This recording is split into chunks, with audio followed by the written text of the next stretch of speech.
आप देख रहे हैं श्री हरि कृपा आश्रम चैनल। संस्थापक स्वामी श्री हरि चैतन्य पुरी जी महाराज।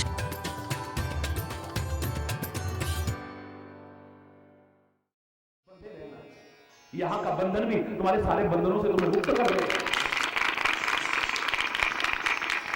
तुम बंधे रहना वहां पर, मत हटना कभी, लेकिन उसे कभी बांधने की कोशिश मत करना। तुम्हारे घर की लाइट है, इसे तुम बांध सकते हो, लेकिन सूर्य को वो खाली तुम्हारा नहीं हो सकता है। इस ब्रह्म में मत रहना। ब्रह्म है तो इसे तोड़ देना, खत्म करना, बाद में दुख होगा वरना। हमने तो सूर्य को खाली अपना समझा था, ये तो सबको रोशनी लुटा रहा है। एक नन्हा सा दिया भी एक जगह का नहीं हो सकता है, इसलिए हम उसे दीप देवता कहते हैं। दीप देव उसको नमस्कार करते हैं, उसके त्याग और बलिदान को नमस्कार करते हैं, जो तिल तिल करके जलता है, अपने घर को अंधेरे में रखता है, लोगों की ताने सहन करता है। देखो दीपक तले अंधेरा, उसके त्याग और बलिदान को। उस चिराग के लिए हम नहीं कह सकते किसी एक का हो जाए, किसी चिराग का कोई मकान नहीं होता। बता दे कोई कौन सा घर है चिराग का? किसी चिराग का कोई मकान नहीं होता, जहां भी रखो वही रोशनी उठाता है। वो किसका है? वो सबका है, जो लाभ उठाना चाहे। और हर मोस्ट वेलकम। हरि बोल। मेरे घर के बल्ब को कह सकता हूं, इसकी रोशनी मैं ही ले सकता हूं, पड़ोसी के घर में ना जाए, अपनी खिड़कियों पर भी बंद कर दो, वो भी बंद कर दो, इसकी रोशनी बाहर नहीं आनी चाहिए। लेकिन सूर्य सबको प्रकाश देगा, बिना किसी भेदभाव के देगा।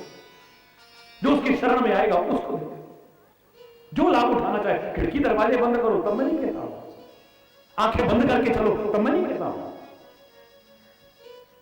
वरना आप उसकी स्तुति करेंगे, सूर्य नमस्कार करेंगे, उसे जल चढ़ाएंगे, तभी आपको लाभ देगा। नहीं तुम उसकी आलोचना करोगे ना, तब भी तुमको लाभ देने की कोशिश करोगे।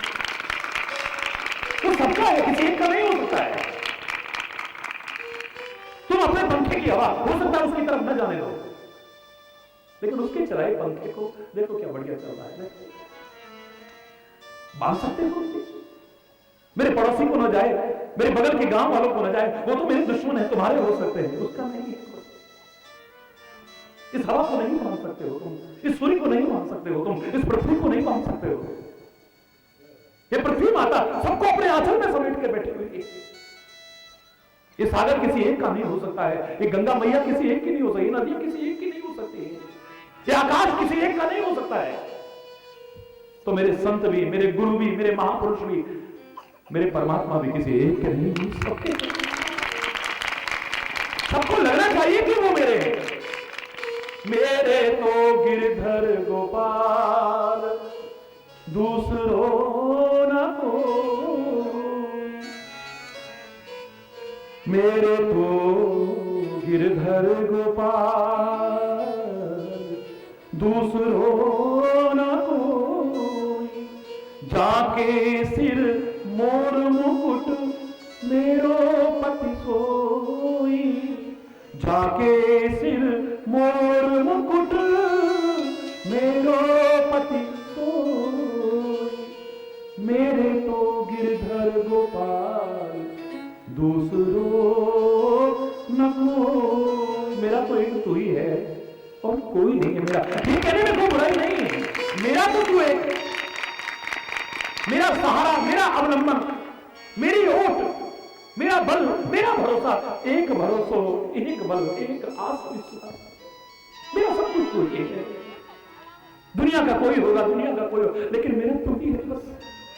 जिनको मैं अपना कहता हूं, ये भी कितने मेरे बनते हैं मैं सब जान गया हूं। ये लाख कहते रहे मैं हूं ना, लेकिन कब धोखा दे जाएंगे पता ही नहीं चलता है, कब बीच मझधार में छोड़ देंगे पता ही नहीं चलता है, कब इनके संबंध टूट जाते हैं पता ही नहीं चलता है, कब अपने बेगाने बन जाते हैं पता ही नहीं चलता है। फिर मजबूर होकर के लोग कह करते हैं तुम तो गैरों की बात करते हो, हमने तो अपनों को भी आजमाया है। तुम तो गैरों की बात करते हो, हमने तो अपनों को भी आजमाया है। अरे तुम तो कांटों से बचकर के चला करते हो, हमने तो फूलों से जख्म खाया है। मैं नहीं कह रहा हूं, फिर आप में से ही बहुत लोग कहते हैं, आप में से ही कौन अपना है कौन पराया है फिर पता ही नहीं चलता है। तभी मैं कहा करता हूं ये लाख कहे ना मैं हूं ना, कभी भरोसा मत करना, ये कब धोखा दे जाएंगे, कब बीच मझधार में तुम्हें छोड़ देंगे पता भी नहीं चलेगा।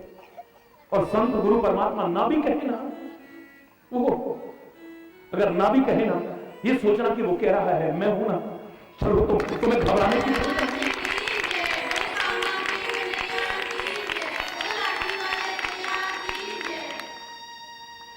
मुझे गर्ज न और सहारों की, ये जानने के बाद क्या उठाऊं, बस तेरा सहारा काफी है।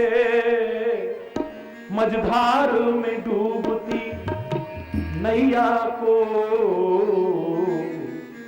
बस तेरा किनारा काफी है। मझधार में डूबती नैया को बस तेरा किनारा काफी है। मुझे गर्व न और सहारों की, मुझे गर्व न और सहारों की, बस तेरा सहारा काफी है। बस तेरा सहारा काफी है। मझधार में डूबती नैया को, मझधार में डूबती नैया को, बस तेरा किनारा काफी, बस तेरा किनारा। कोई और बने ना बने पर तू है ना।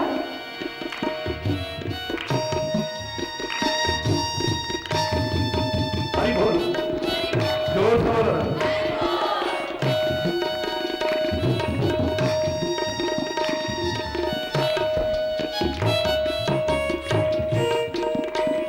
बन बन के सहारे टूटते हैं, ये रस्म पुरानी है जग की।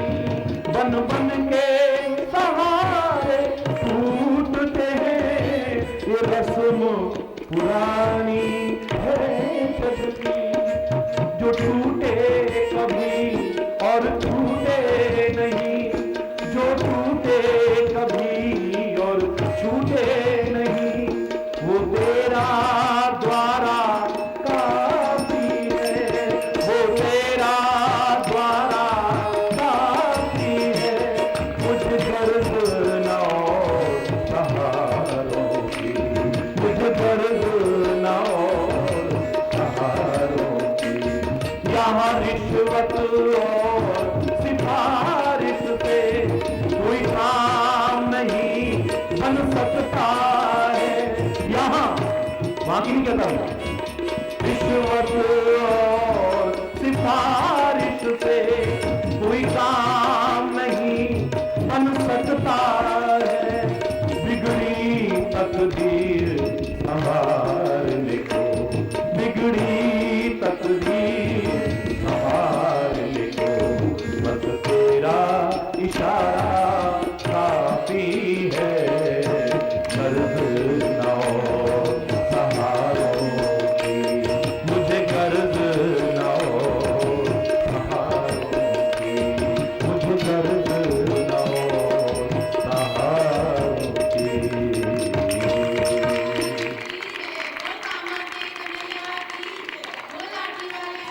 ना किसी से गर्ज रख और ना किसी से आस तू, हो न पालनहार के दर से कभी निराश तू, क्योंकि तेरा जन्मदाता सर्वशक्तिमान है। अरे क्या कमी सेवक को जिसका स्वामी खुद भगवान है, क्या कमी सेवक को जिसका स्वामी खुद तू है ना मेरे साथ। कोई और हो ना हो चलेगा, नो प्रॉब्लम। अरे बोल, कौरवों की तरह नहीं बनना है। तेरा क्या करेंगे हम? युद्ध तेरे बल पर, निहत्थे तेरे बल पर नहीं लड़ा जाता है। युद्ध में तो सेना की आवश्यकता होती है, युद्ध में तो अस्त्र शस्त्र की आवश्यकता होती है। तूने कहा कि दो में से कुछ मांग लो, हमें देना है तो हमें तो अस्त्र शस्त्र दे दो, और अक्षोणी सेना जो तेरे पास इतनी है ये दे दो हमें। पांडव कहते हैं हम डर रहे थे कहीं ये केशव को न मांग रहे, थोड़ी राहत मिली है। भगवान कृष्ण कहते हैं अब बोलो हे युधिष्ठिर तुम क्या चाहते हो? बोले कुछ और मिला मेरे, तू हमारा बन जा बस, हमें और कुछ नहीं। मैं निहत्था हूं, मैं तो युद्ध भूमि में शस्त्र भी नहीं उठाऊंगा, प्रतिज्ञा कर चुका हूं, बस तू हो हमारे साथ, तेरा हाथ तेरा साथ कभी न छूटे।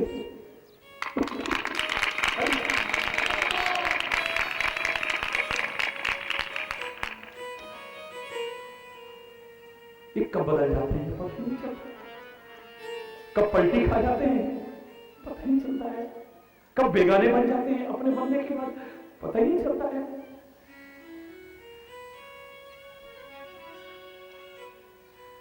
इनकी जवान पर कोई भरोसा ही नहीं है। किसी शायर ने गलत नहीं कहा था, कौन करे इस दौड़ के इंसान पे यकीन, कौन करे इस दौड़ के इंसान पे यकीन। ये पल में कुछ कहता है और पल में बदल जाता है। बातें क्या करता है और करता क्या है, कहना नहीं आता इसे। और जो कहता भी है उसे ऐसे ढंग से कहता है कि समाज में विकृति सामने आती है। तो ऐसा एक नेता मेरे पास आया, नाम नहीं लूंगा, बहुत बड़ा जिसे तुम कहते हो, और मुझे पता लगा इसके किसी भाषण पर दंगा भड़का था। मैंने कहा बाकी बातें बाद की भैया, मैं क्षमा चाहते हुए एक शब्द जरूर कहूंगा तुमसे।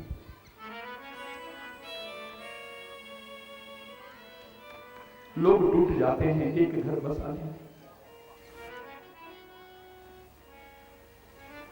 मैंने कहा ये वाक्य कहे बिना रहूंगा नहीं तुमसे। लोग टूट जाते हैं एक घर बसाने में, और तुम्हें शर्म नहीं आती बस्तियां जलाने में? तुम्हें शर्म नहीं आती? तिनका तिनका तिनका तिनका करके कैसे अपना आशियाना तैयार करते हैं लोग। सारी जिंदगी की गाड़ी कमाई कैसे कैसे इकट्ठी लगा देते हैं एक आशियाना तैयार करने में। तुम आते हो सिक्योरिटी के बीच, चले जाते हो सिक्योरिटी के बीच है? तुम तो सुरक्षा के बीच चले गए, और यहां पर कुछ ऐसा कह गए, सदियों से जो भाई भाई साथ रहते थे वो धर्म के नाम पर, जाति के नाम पर, भगवान के नाम पर, पता नहीं काहे काहे के नाम पर आपस में लड़ने लगे। अगर तुम्हें ठीक से कहना नहीं आता है तो तुम इसे स्वर्ग जैसा वातावरण नहीं बना पाओगे, नरक जैसा वातावरण हो जाएगा। कला होगी वहां पर, कलेश होगा वहां पर, वैर विरोध होगा वहां पर, मनमुटाव होगा वहां पर, दंगे फसाद होंगे वहां पर, झगड़े होंगे वहां पर, ईर्ष्या होगी, व्यवस्था होगी, कुछ नहीं होगा उसके अलावा।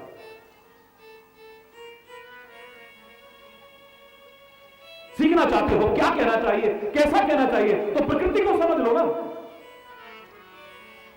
उस प्रकृति ने तुम्हारी आंखें दो बनाई हैं, तुम्हारे कान दो बनाए हैं, तुम्हारे नासिका में दो छिद्र किए हैं, तुम्हारे हाथ दो बनाए हैं, पैर तुम्हारे दो बनाए हैं। किडनी एक होती तो जिंदा रह सकते थे तुम, लेकिन फिर भी दो बनाई हैं।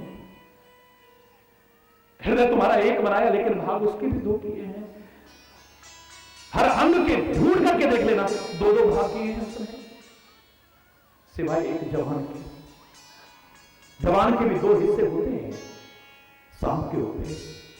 जितने जहरीले रेप्टाइल्स हैं उनकी जवान बीच से कटी होती है, फटी होती है। उनकी जवान के दो हिस्से हैं, वो जहर उगलते हैं, पर तेरी तो जवान का एक ही हिस्सा है, कटी फटी नहीं है, तो समाज को काटने फाटने वाली बातें क्या है? जहर क्यों उगलने की कोशिश करता है? सोचा कभी क्या कहती है प्रकृति? मैंने आपसे कहा था कुछ और सीखो ना सीखो। मुझे तीन तरह के लोग आए हैं नजर इस समाज में, इनमें से तुम कौन से हो ढूंढना। कभी किसी को कहने की आवश्यकता नहीं, कभी शांत होकर के, निष्पक्ष होकर के अंतरात्मा की आवाज को सुनना, पता लग जाएगा कि लोग हमें क्या समझते हैं, हमारा मन हमें क्या समझ, लेकिन हम हैं क्या, हम क्या हैं पता चल जाएगा। तुम्हारी आत्मा तुम्हें बताएगी, तुम्हारा मन नहीं, दुनिया की आवाज नहीं। दुनिया तो 10 लोग अच्छा भी कहेंगे, 10 बुरा भी कहेंगे, कोई निर्णय नहीं निकल पाएगा कि तुम अच्छे हो या बुरे हो। और इनका अच्छा और बुरे की परिभाषा अपने स्वार्थ में होती है। हम बगल में गए, हमारे घर में कोई बीमार हो गया, हमें गाड़ी की 3-3 गाड़ियां इसके घर में, और एंड टाइम पे गाड़ी नहीं, इतने गंदे लोग हैं, गाड़ी दे देते तो बहुत अच्छे, नहीं थी तो बहुत गंदा। चाहे वो धर्मात्मा आदमी हो, बिल्कुल पुण्यात्मा आदमी हो, चाहे बड़ा सज्जन आदमी हो, संत पुरुष हो, लेकिन तुमको गाड़ी नहीं दी, हो सकता है उसकी तीनों गाड़ी खराब पड़ी हो। हो सकता है उसका टैक्स नहीं भरा हुआ, इसे सड़क पर ले जाने में गाड़ी डरता है, क्योंकि कानून का पालन करता है, कहीं चालान हो जाए, वो हो जाए। हमें जरूरत पड़ी, बस हमको गाड़ी नहीं। हमारे मेहमान रात में आ गए, हमारे घर में चीनी नहीं थी, हमने कहा बहन एक कटोरी चीनी दे दे, हम सुबह ला के बाजार से दे देंगे।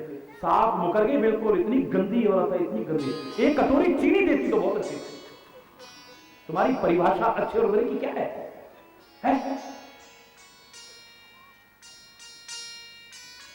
संत आया, तथाकथित संत, पंडित जी आए, महीनों कथा कर गए, महीनों कथा कर गए, इतनी दक्षिणा मिल गई। अरे बड़ा, अरे जजमान बहुत बढ़िया, जरा दक्षिणा, अरे इतना बुरा, हमारा तो महीना भर खराब हो गया, इतने में तुम 4 कथा करते, इतना इकट्ठा हो गया।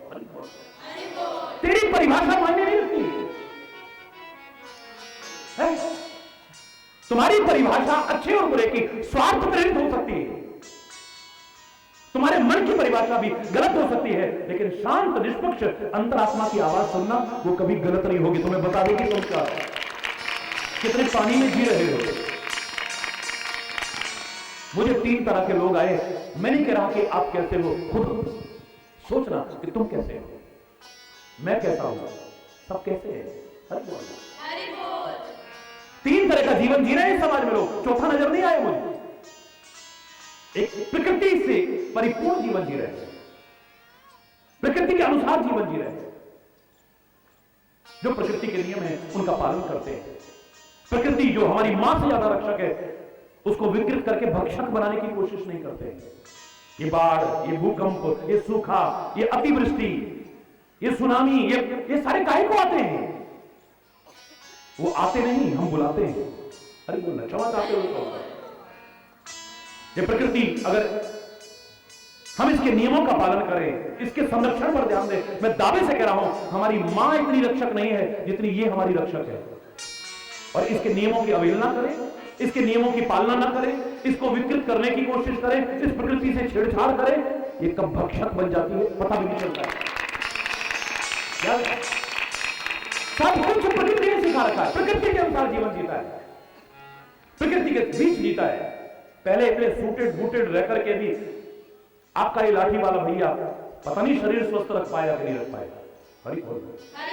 और अब इतनी भागदौड़ के बावजूद, अभिमान से नहीं कह रहा हूं, 20-21 घंटे की भागदौड़ हो जाती है। और भोजन भी कोई ऐसा नहीं कि भाई बहुत है, सबको मालूम है, एक सूखी रोटी लेता हूं। हरि बोल। तो घी नहीं, को काजू बादाम नहीं, को फलाना नहीं, ये नहीं, वो नहीं, लेकिन मस्त है। हरि बोल। क्योंकि प्रकृति के बीच छोड़ दिया है अपने आप को। सर्दी हो, गर्मी हो, पता नहीं चलता। अब पंखे के बिना नहीं है, मंच पर भी एसी चाहिए। जितना प्रकृति से दूर भागोगे ना, जब कभी प्रकृति के बीच आना पड़ा तो ये प्रकोप करेगी एकदम से। प्रकृति के बीच खुल करके रहो, तुम लाख कोशिश करके स्वर को, शरीर को स्वस्थ रख पाओगे कि नहीं रख पाओगे, वो स्वस्थ मिलेगा।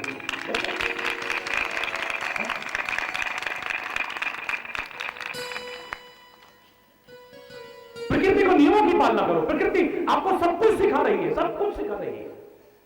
प्रकृति ने आपके पैर जमीन पर रखे हैं, लेकिन सिर कहां रखा है? जमीन में ऊंचा रखा है। तुम शीर्षासन लगा के उल्टा होकर के चाहे थोड़ी देर, हमेशा के लिए नहीं कर पाओगे। प्रकृति की चीज वो है जो हमेशा रहे।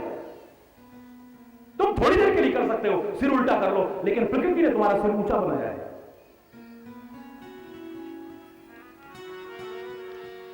अभिमान में तो नहीं, लेकिन स्वाभिमान को कभी नीचा मत होना और इतना सुंदर जीवन होना, ये सिर कभी नीचे झुकाना भी ना पड़े, शर्म के मारे ना झुकाना पड़े।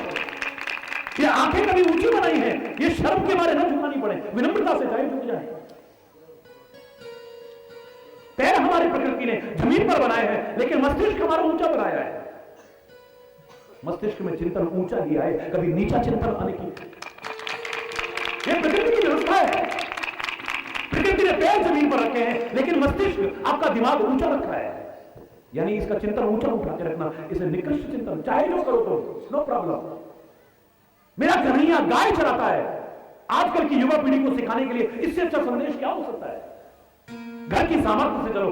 बेरोजगार अधिकांश क्यों है? क्षमा चाहते हुए कहूंगा, अपने नवयुवक भाइयों से कहूंगा, आधे से ज्यादा बेरोजगार जो मुझे नजर आए हैं, नौकरी मिलती नहीं, क्योंकि जनसंख्या बेतहाशा विस्फोटक स्थिति में बढ़ रही है। साधन इतने हैं, उपयोग करने वाले इतने होते जा रहे हैं। हरि बोल, हरि बोल, जोर से बोलो, हरि बोल। नौकरी मिलती नहीं है, बड़ा काम करने की घर में सामर्थ्य नहीं है, और छोटा करने में शर्म आती है। क्यों है या नहीं? बोलो, जोर से बोलो, है ना? नौकरी मिलती नहीं है, बड़ा काम करने की घर में सामर्थ्य नहीं है, छोटा करने में शर्म आती है। और देखो, पर ब्रह्म परमात्मा अगर कृष्ण रूप में भी आते हैं इस धरा पर, क्या संदेश है? घर में गाय चराई जाती है तो उसे गोपाल बनने में भी कोई संकोच नहीं है, कोई शर्म नहीं, घर की सामर्थ्य है, घर की हैसियत है। लेकिन गंवार ग्वाले ही मत बने रहो, ये भी सिखाता है। गाय चराते चराते चराते चराते गंवार ग्वाले मत बने रहना। वहां पर भी अपने बौद्धिक स्तर को, चिंतन को इतना ऊंचा उठाओ कि कभी इसमें से गीता का संदेश आए तो दुनिया वाह वाह कर उठे, वाह वाह। ये गंवार का तो गंवार ग्वाले का चिंतन नहीं हो सकता है। सारी दुनिया में जिसका सानी नजर ना आए, कोई अद्वितीय, अनुपम, अलौकिक, वो संदेश जब निकल करके आए, दुनिया देखती रह जाए, है? क्या बात है, लगता तो नहीं है गाय चराने वाला है? क्या बोली, क्या स्वभाव है, क्या चिंतन है, वाह वाह वाह वाह वाह।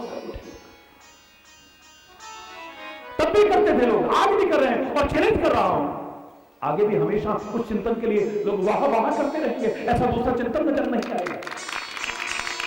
घर में गाय चराई जाती है, घर की सामर्थ्य के अनुसार गाय भी चराते हैं, लेकिन गंवार ग्वाले नहीं बने रहते हैं। बौद्धिक स्तर को, बौद्धिक चिंतन को इतना ऊंचा उठाना है, और मौका लगे तो द्वारिकाधीश बनकर के भी दिखा देते, राजा बनकर के भी दिखा,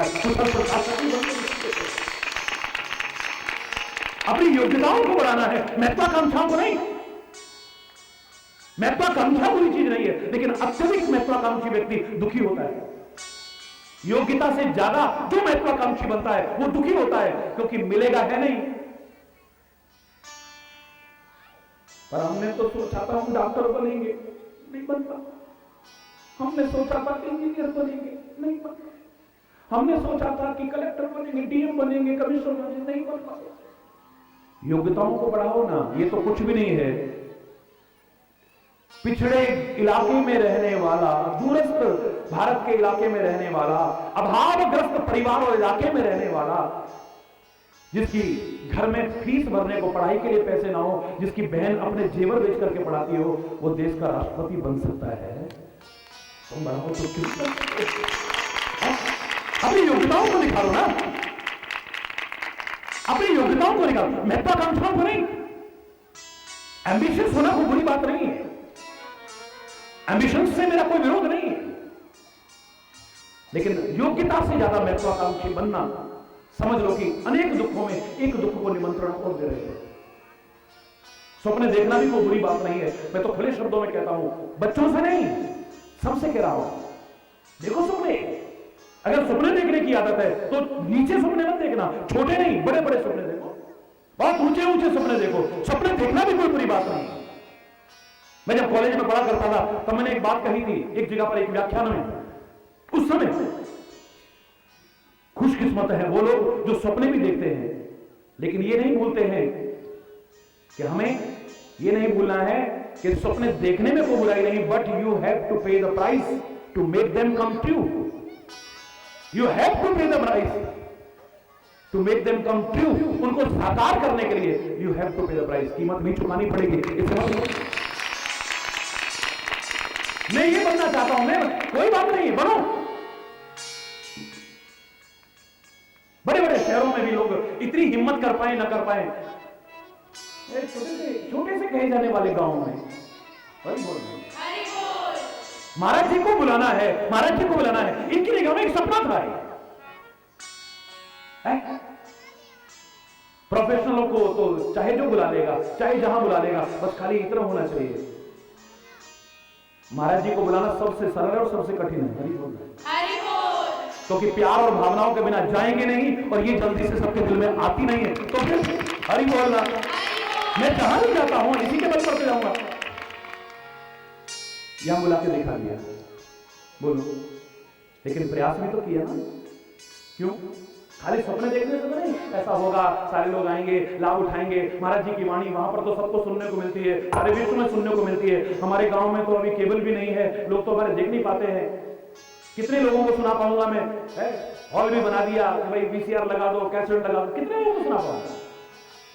महाराज जी को लाना है, लाना है। मैं इसे सपना ही कहूंगा, ये हो सकता है अच्छा सपना कहूंगा, लेकिन इस सपने को साकार करने के लिए ये मत भूलना, you have to pay the price. इसमें न सही प्यार और भावनाओं की और प्रयास की कीमत तो आपको चुकानी है। कोई भी सपना देखते हो, सपने देखने में कोई बुराई नहीं है, पर ये मत भूलना आपको कीमत चुकानी पड़ेगी। मैं बहुत बड़ा गायक बनना चाहता हूं, मैं बहुत बड़ा वादक बनना चाहता हूं, मैं बहुत बड़ा संगीतकार बनना चाहता हूं, मैं बहुत बड़ा नेता बनना चाहता हूं, मैं बहुत बड़ा वैज्ञानिक बनना चाहता हूं, मैं बहुत बड़ा वो, अरे बनो, उससे भी ज्यादा ऊंचे सपने देखो। याद करता है, टाइम नहीं मिलता, क्या करें?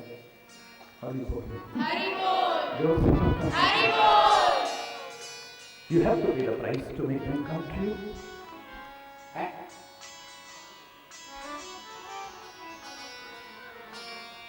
प्रकृति ने सिखाया है, प्रकृति ने।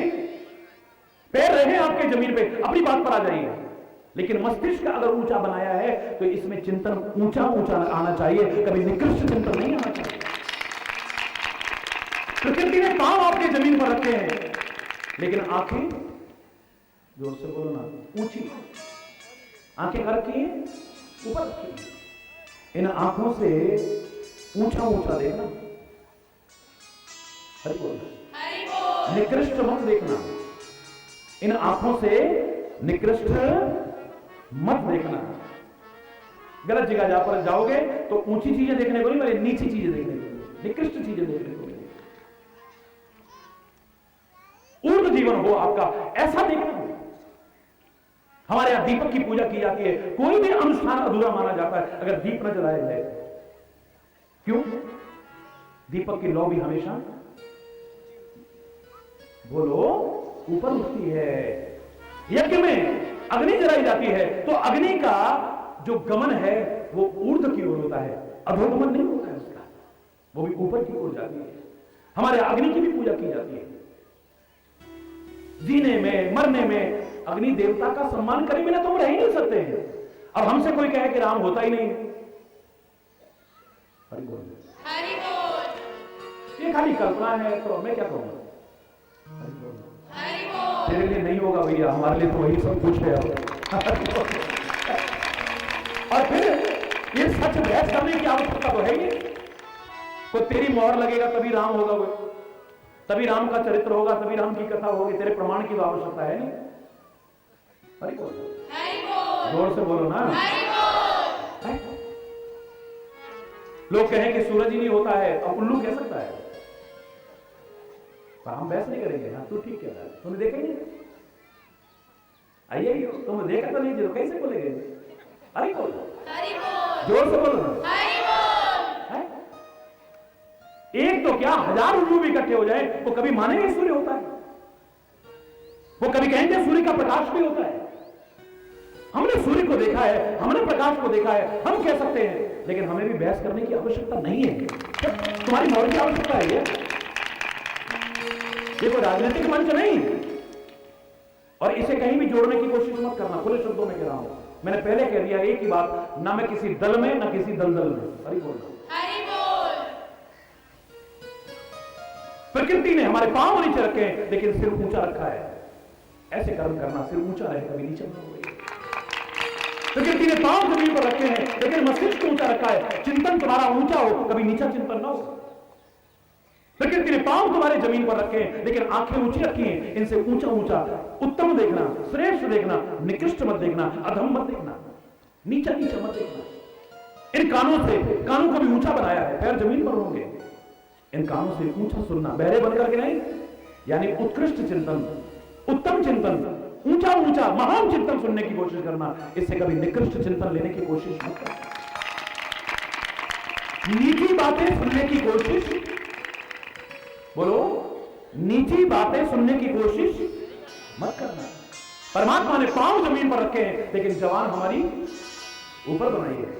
तो इस जवान से ऊंचा ऊंचा चिल्ला करके नहीं, ऊंचा ऊंचा माने श्रेष्ठ, उत्तम, उत्कृष्ट बोलने की कोशिश करना। इससे कभी निकृष्ट बोलने की कोशिश मत करना, अधम बोलने की कोशिश मत करना। सोचो, फिर सोच करके बोलो, क्योंकि इस जवान का बड़ा महत्व है।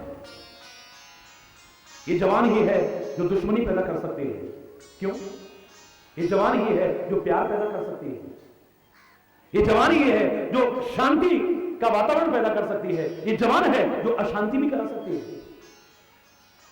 ये जवान है जो दंगे फसाद भी करा सकती है। ये जवान मरहम भी लगा सकती है, पानी भी छिड़क सकती है, शांत कर सकती है। जैसे कितना भी दूध उबल रहा हो, ठंडा पानी का छींटा जरा सा मारो, वो शांत होकर बैठ जाता है। ऐसे कितना भी कोई उबल रहा हो क्रोध में, अगर प्यार की मिठास के दो शब्द बोलो, शांत कर सकते हो। अगर तुम्हारे अंदर से सामर्थ्य है, ये वो शीतल जल है, वो शीतल जल है, उबलते हुए को भी शांत कर सकता है। इस जवान में वो ताकत है। सदियों पुरानी दुश्मनी को मिटा करके प्यार पैदा कर सकती है यही जवान है। और सदियों का प्यार, पीढ़ी दर पीढ़ी चला रहा प्यार, यही खत्म कर सकती है। ये तुम्हें ऊंचे से ऊंचा पद भी दिला सकती है, और जूते भी पड़वा दे तो कोई बहुत बड़ी, जूते भी पड़वा सकती है। ये जूते भी पड़वा सकती है, ये आदर भी करा सकती है, ये अनादर भी करा सकती है। बस बोलना आ जाए, बोलना नहीं आता है। जबान संभाल के बोले, क्या बोल रहा है? बोलना नहीं आता, तभी तो मेरे में मजा नहीं आ रहा है। अपना मजा भी खराब किया हुआ है और औरों का मजा भी खराब कर रहे हैं। परमात्मा ने पांव हमारे जमीन पर रखे हैं, लेकिन जबान ऊंची रखी है। उच्च उच्च चिंतन वाला बोलना, उत्तम उत्तम बोलना, इससे उत्कृष्ट उत्कृष्ट बोलना। इससे कभी अधम और निकृष्ट बोलने की कोशिश मत करना। तेरी जबान के दो हिस्से नहीं करे हैं, इसलिए काटने और फाटने वाली बात, इससे जहर सांप की तरह उगलने की कोशिश बोलो मत करना। पैर तेरे जमीन पर हैं, लेकिन मुख तेरा ऊंचा है। इससे उत्तम चीजें, ऊंची चीजें ग्रहण करना, नीची चीजें ग्रहण मत करना। इससे निकृष्ट चीजें ग्रहण मत करना। भक्ष्य और अभक्ष्य का विचार त्याग मत देना। क्या खाना चाहिए, क्या नहीं खाना चाहिए, क्या तेरे लिए बना है, क्या तेरे लिए नहीं बना है, इसे कभी मत भूलने की कोशिश करना।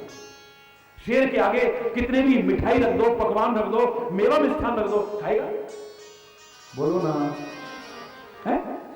नहीं खाएगा। बकरी के सामने मांस रख दो, गाय के सामने मांस रख दो, खाएगी? बोलो ना।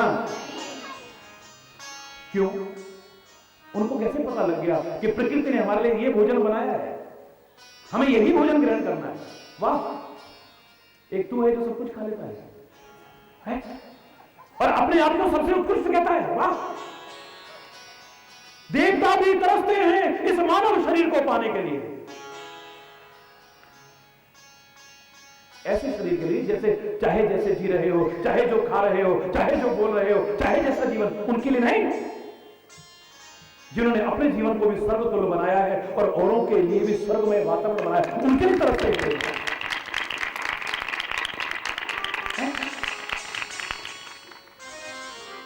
क्या खाना चाहिए, क्या नहीं खाना चाहिए, कैसे पता लगेगा? प्रकृति की क्या व्यवस्था है?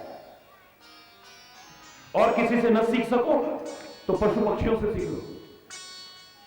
लपलपाने वाले जो जीव है ना, जो लपलपा के पानी पीते हैं, वो मांसाहारी होते हैं।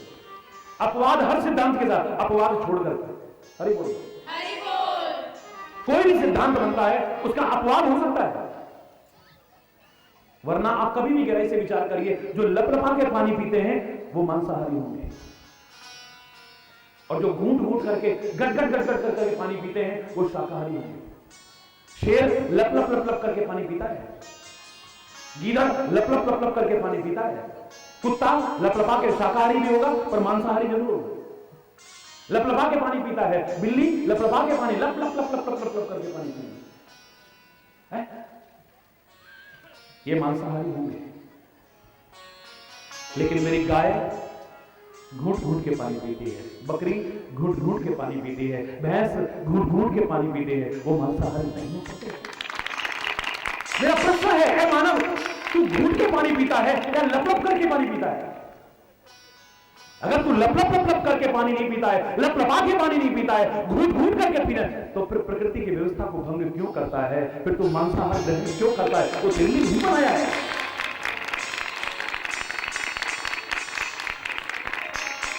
फिर तो मुझे लगेगा कि हर चीज में हम जानवरों से भी फिर गया गुजरा जीवन जी रहे हैं।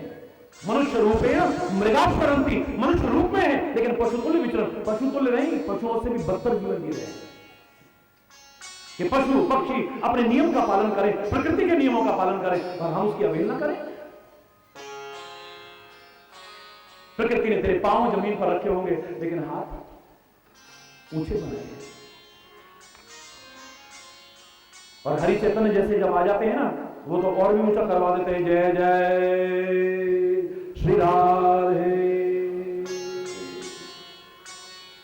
और भी ऊंचा करवा देते हैं।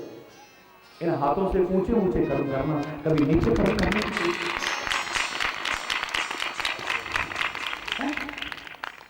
तुम्हारा हृदय परमात्मा ने ऊंचा बनाया है, नीचा नहीं। तुम्हारे पांव जमीन पर है लेकिन हृदय तुम्हारा ऊंचा, तो इसमें उच्च भाव आने चाहिए, कभी निकृष्ट भाव नहीं आने चाहिए। अच्छा चिंतन आना चाहिए, निकृष्ट चिंतन नहीं आना चाहिए।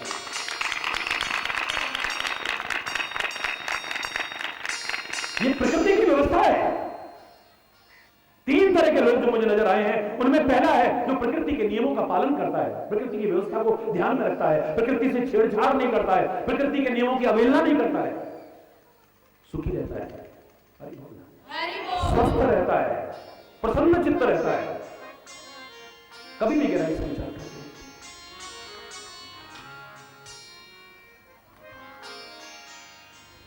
जीव कोमल बनाई है प्रकृति ने, कठोर, ये प्राकृतिक व्यवस्था है।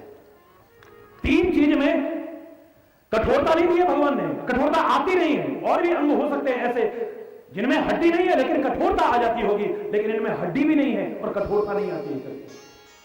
पहला है मस्तिष्क, ये कोशिकाओं का बना हुआ है।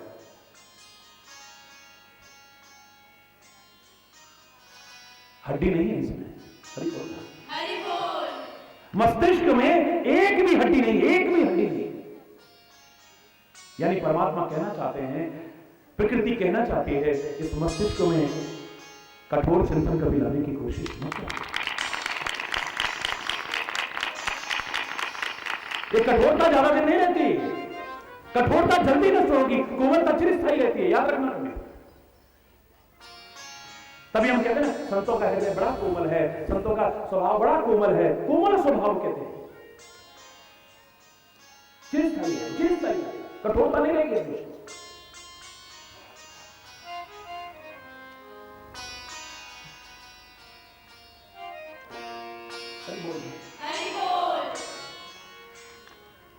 मस्तिष्क में हड्डी नहीं है, फिर इसमें कठोर चिंतन क्यों आता है? हमारे हृदय में हड्डी नहीं है, एक भी हड्डी नहीं है, फिर इसमें कठोर भावनाएं क्यों आती हैं? इसमें भी कोमल कोमल भाव आने चाहिए, अच्छे अच्छे भाव आने चाहिए। और तीसरा, हमारी जबान में हड्डी नहीं,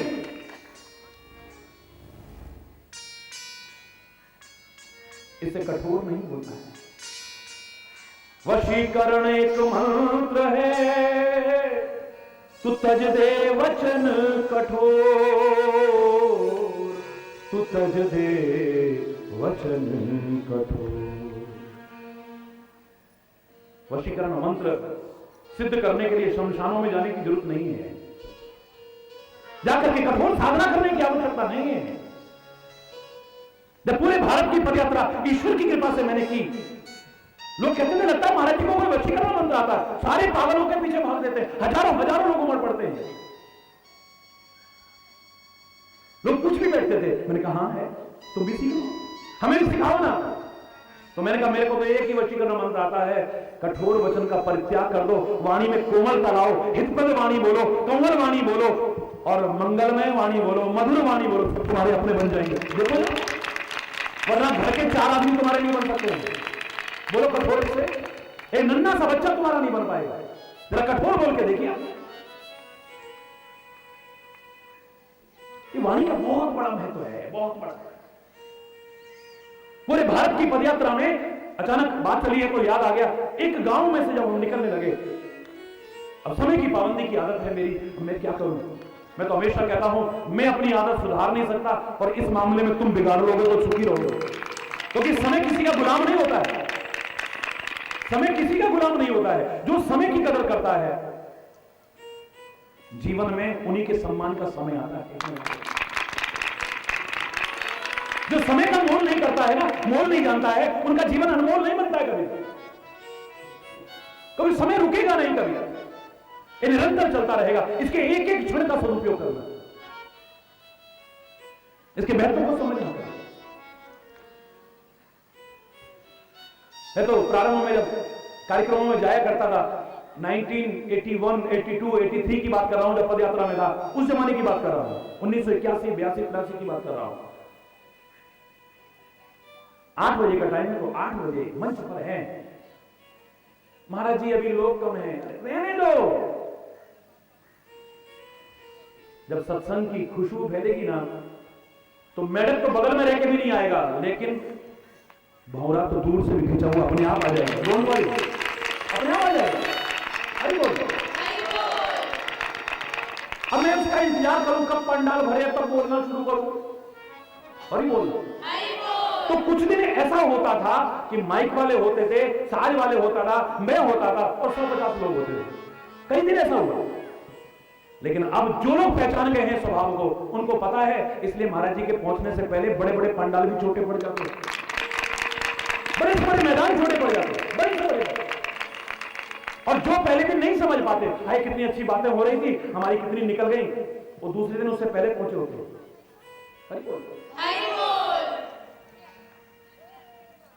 हमने समय की कदर, हम क्या समझेंगे, 1 साल की कदर, हमने तो एक साल का कैसे निकाल दिया, कितने साल निकाल दिए हमने। बड़ा हो गया है, बड़ा नहीं छोटा हो गया है, उम्र बढ़ गई इसकी, बढ़ नहीं कम होती जा रही है। हरि बोल। 1 साल और बड़ा हो गया, बढ़ गया है ये। 1 साल बड़ा है या छोटा हो गया, बोलो। उम्र बढ़ गई इसकी या घट गई, जोर से बोलो ना। घट गई।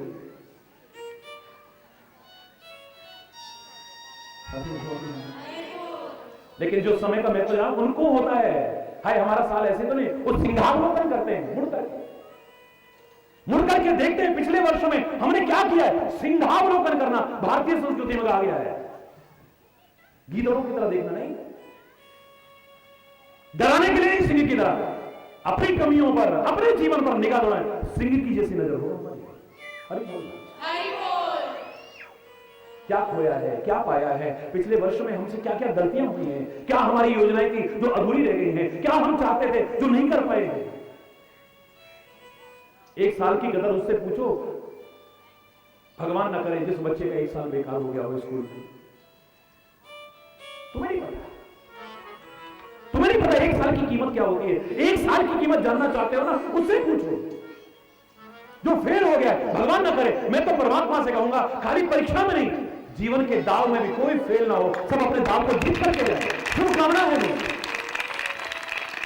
लेकिन जो फेल हो जाता है, अनुत्तीर्ण हो जाता है, उससे पूछो 1 साल क्या होता है।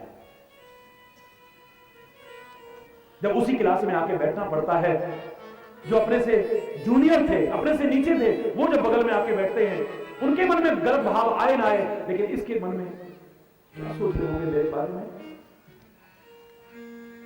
आंख नहीं मिलाने की हिम्मत होती है कितने दिन तक। अपने साथ वाले जो थे, जब आगे निकल गए हैं जो, वो कभी मिलते हैं, नजर चुराता है। क्यों?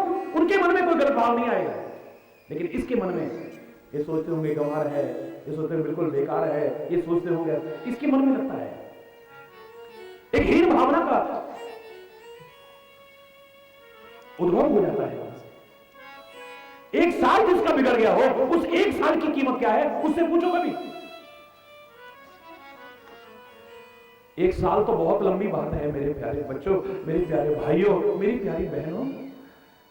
एक महीने की कीमत क्या है जरा अपनी माताओं से, अपनी बहनों से, अपनी बेटियों से पूछें जरा। भगवान सब सकुशल रहे, सुखी रहे, उनसे पूछिए जिन्होंने 8 महीने तक अपने गर्भ में बच्चे को रखा था, लेकिन 1 महीना पहले ही प्रसव पीड़ा शुरू हो गई। अब आशंकाएं आ रही है, हाय अभी तो टाइम नहीं था। अभी दर्द शुरू होते ही, लेबर पेन शुरू होते, प्रसव पीड़ा शुरू होते, उसके मन में कैसी कैसी आशंकाएं आती है, कुछ गड़बड़ ना हो जाए, कुछ गलत ना हो जाए, उसके मन में, औरों के मन में। 1 महीना क्या होता है। मेरी वो माताएं, मेरी वो बहनें, मेरी वो बेटियां, भगवान न करे जिनका कुछ समय पहले ही नुकसान हो गया हो, वो जानती है क्या होता है। 1 महीना और निकल जाता तो मैं क्षमा चाहते लोगों का अगर किसी को कहीं भी कुछ गलत है नहीं। 1 महीने की कीमत क्या है जरा उससे पूछ के देखिए। 1 सप्ताह की कीमत क्या है जरा पूछो अपने पत्रकार भाइयों से जो साप्ताहिक पत्र चलाते होंगे ना। पत्रकारिता से जुड़ा रहा हूं स्कूल कॉलेज टाइम से। साप्ताहिक पत्र जो चलाते हैं ना, पता चलता है दिवस जात नहीं ला गई 12, पता चलता नहीं कब निकल गया हफ्ता। अब वो मैटर इकट्ठा करने के चक्कर में उसकी दशा देखने लायक होती है। हरि बोल। 1 सप्ताह की कीमत क्या होती है जरा उससे पूछ के देखो। 1 सप्ताह तो बहुत दूर की, 1 दिन की कीमत उस दिहाड़ी मजदूर से पूछो जो दिन भर मेहनत करता है तब अपने परिवार को पालता है। हम क्या समझेंगे। सुबह से लेकर शाम तक मेहनत करता है तब अपने घर में खाने के लिए ले जाता है, जिसके पास कुछ नहीं है बेचारे के पास, जो उस मजदूरी पर निर्भर है, सारा दिन मेहनत करके जो कमा के ले जाएगा तब अपने बच्चों का, अपने परिवार का पेट पालेगा।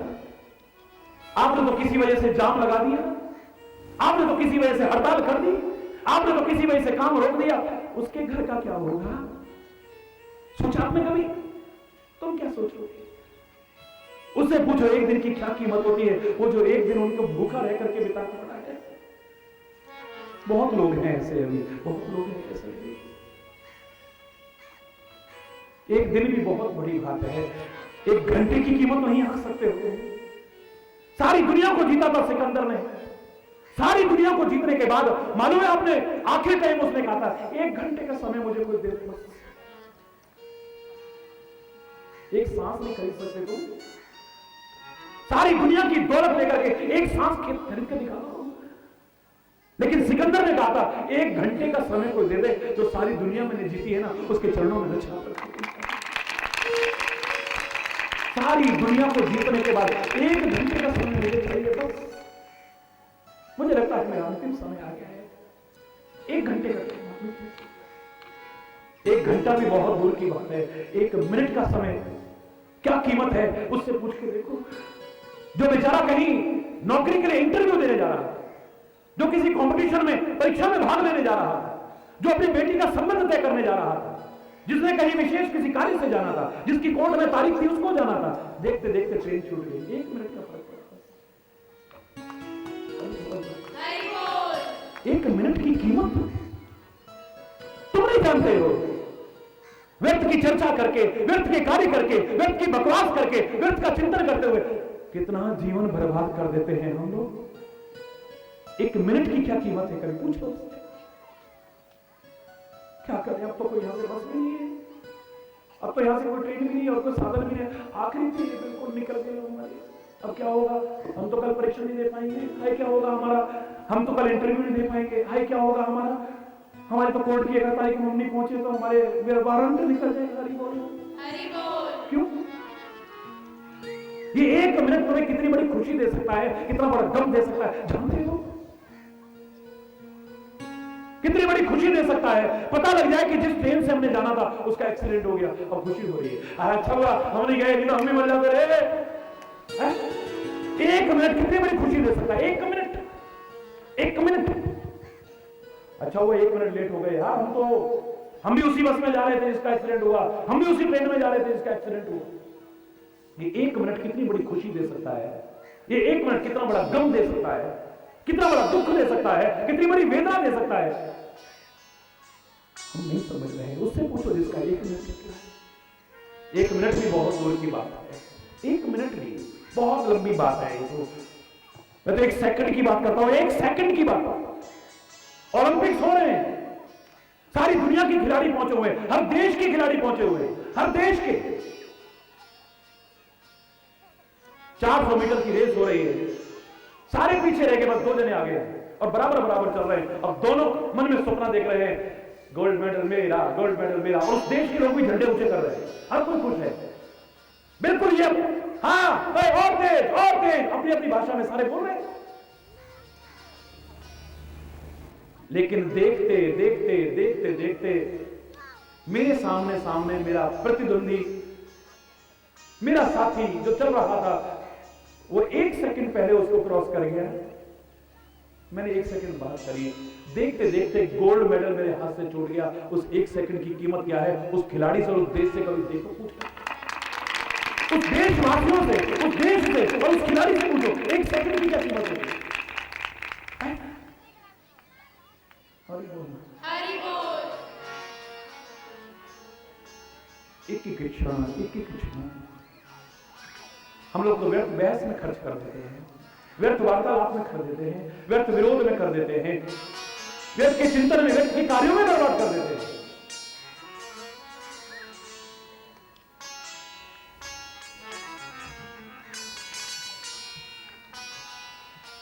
समय की पाबंदी की आदत थी मेरी, वहीं आ जाइए जो मैं कहना चाहता हूं। सतर्क लोगों को तो याद होगा, और अगर कोई असतर्क होगा तो भूल गया होगा कि किस बात पर चर्चा चली थी। एक गांव के आगे से निकलना था, वहां हमारा रुकने का कार्यक्रम नहीं था।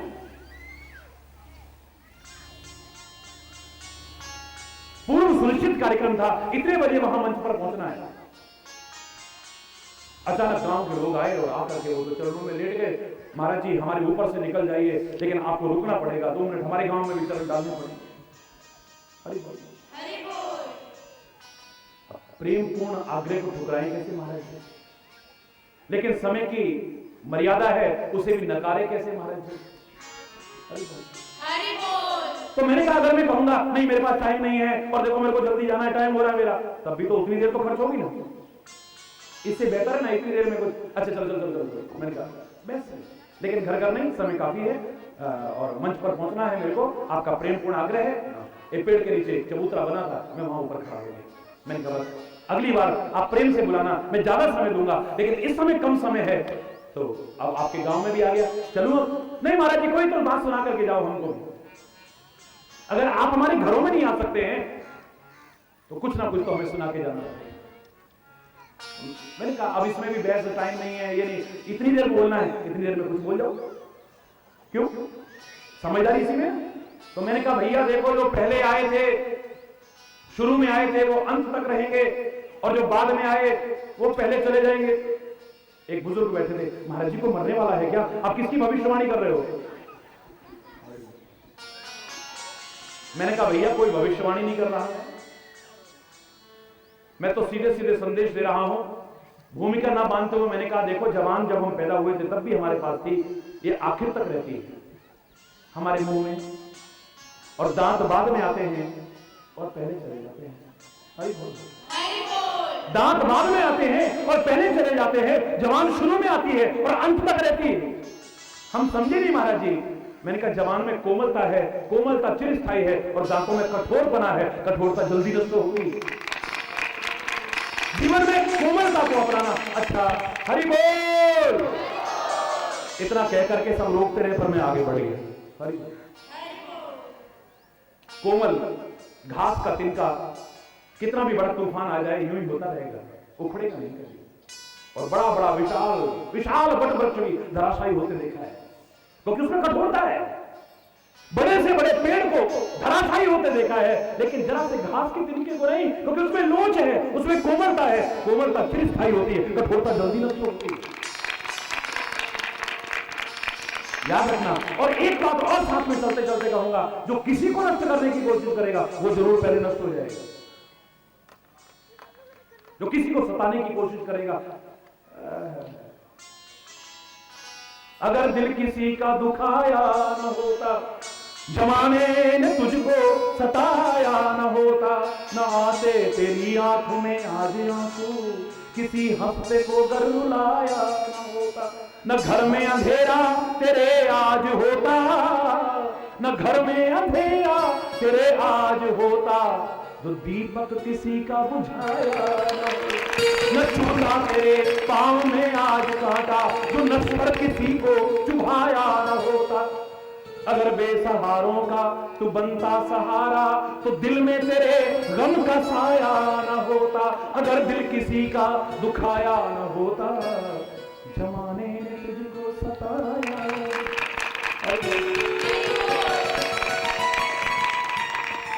दूसरों को सताने वाला रहेगा, मत सोचना है ऐसा कभी। ओला अगर फसल को बर्बाद करता है, बचेगा वो भी नहीं। मक्खी अगर किसी तरल पदार्थ में गिर करके उसे खराब करने की कोशिश करती है, होगा या नहीं होगा? दुकानदार फेंकेगा थोड़ी ना। तेल में गिरे तो तेल थोड़ी फेंक देगा, उसको निकाल के फेंकेगा। हरी बोल। घी में गिरी तो घी में से उसको निकाल के फेंकेगा। हरी बोल। मैं साफ साफ बोल रहा हूं भैया, आप चोरी छुपे करते हो, मैं सामने कह रहा हूं।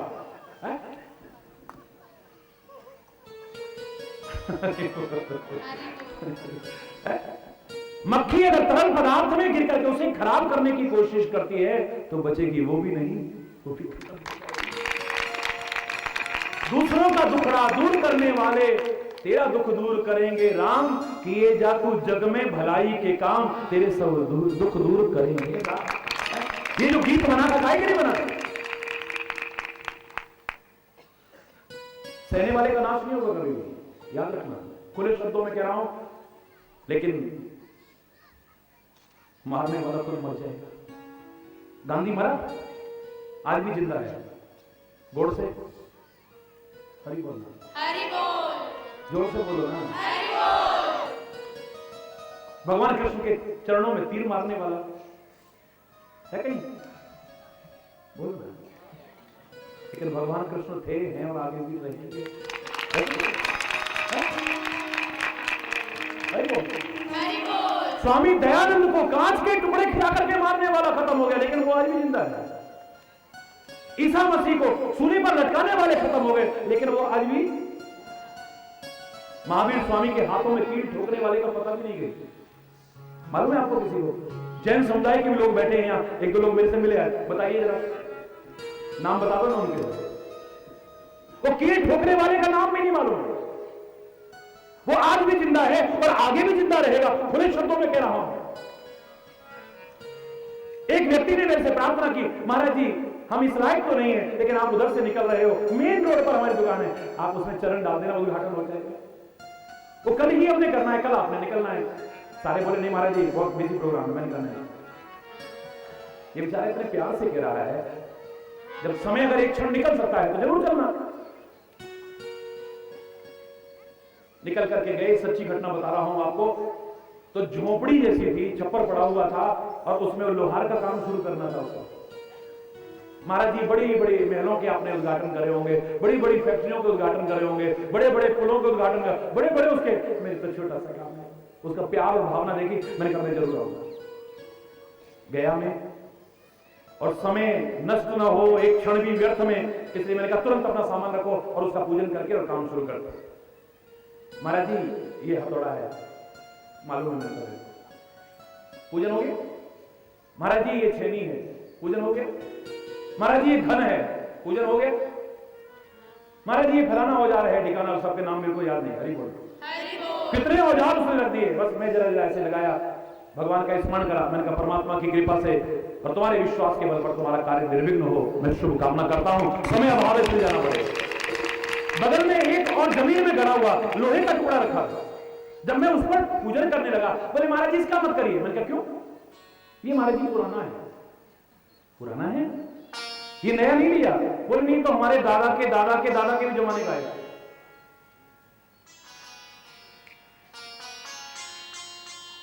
दादा के दादा के दादा के जमाने का है वो। तो फिर मैंने कहा कोई घन नहीं है तब का? नहीं महाराज जी, कितने टूट गए। हथौड़ा नहीं है कोई। वो तो महाराज जी कितने टूट गए। मैंने कहा छेनी नहीं है तब की कोई। महाराज जी वो तो कितनी टूट गई। क्यों दराती तब की नहीं है कोई। बोले महाराज जी कितनी टूट गई। ये क्यों नहीं टूटा। तुरंत मेरे मन में आया, इस पर चोट मारते हैं ना तो मारने वाले कितने हथौड़े टूट गए, घट टूट गए, लेकिन जिस एरन पर मारते हैं वो नहीं टूटा है, ना कभी टूटेगा। मारने वाले मर जाते हैं, मारने वाले मर जाते हैं।